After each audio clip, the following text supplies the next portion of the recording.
The Migrating Warblers. The yellow warbler would often claim that she was fine until she hit Brownsville. Then, wham, she'd tell her friends.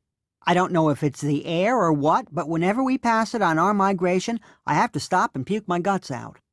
That she does, her husband would chuckle. An hour or two's rest is all I need, but isn't it strange? Not Almeida or Bayview or Indian Lake, but Brownsville every time. The birds she was talking to would try to sound sympathetic, or, at the very least, interested. They'd say, or, Brownsville, I think I have a cousin there. From the southern tip of Texas, the couple would fly over Mexico, and then into Central America. My family's been wintering in Guatemala for as long as I can remember, the warbler would explain. Every year, like clockwork, here we come by the tens of thousands. But do you think any of those Spanish-speaking birds have bothered learning English? Not on your life. It's really horrible, her husband would say. Well, funny, too, his wife would insist. Horrible and funny. Like one time, I asked this little Guatemalan bird, I said, ¿Dónde estás las grandes moscas de cabeza? Here her listeners would cock their heads, confused and more than a little impressed.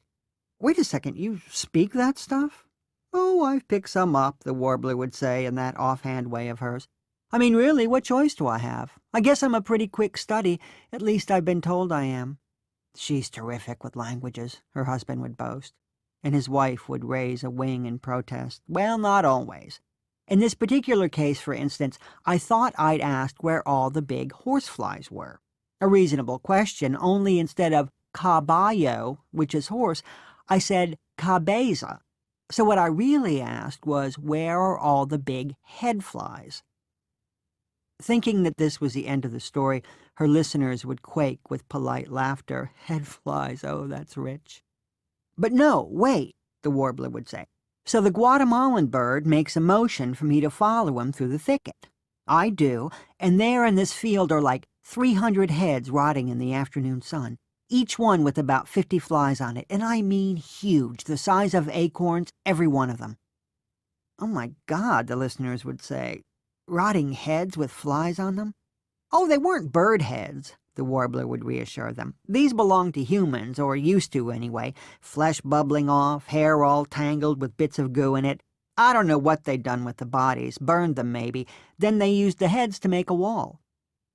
Actually, it was more like a counter, her husband would say. It was a wall if ever there was one, but what could you do? Ask everyone to stop up their ears while you and your ridiculous mate, someone who would never even seen a counter except in pictures, scream at each other for half an hour? No, it was best just to breeze over it. So we see this wall, this counter be it, made of human heads, and I mean to say this place stinks like the devil, but what I actually say is, and here, snorting with laughter, she would pass the baton to her husband. What she actually says to this small Guatemalan bird is, the devil smells me in my place. Can you believe it? My mate, ladies and gentlemen, or as we like to call her south of the border, Satan's sexy stinkpot. The listeners would crack up, and the warblers, husband and wife, would enjoy the sensation of having an audience right where they wanted them. This was the reward for spending 3 months a year in an inferior country.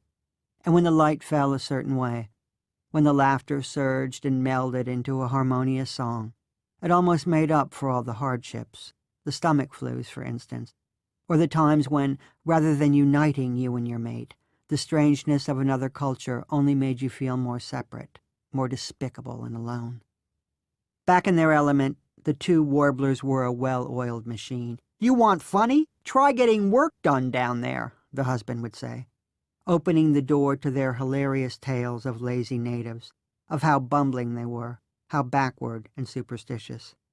This begged the question, why go in the first place? Why not winter in Florida like everyone else? The warblers would then explain that despite the incompetence, despite the language barriers and the severed heads, Central America was, in its own way, beautiful. And cheap, they would add. Cheap, cheap, cheap.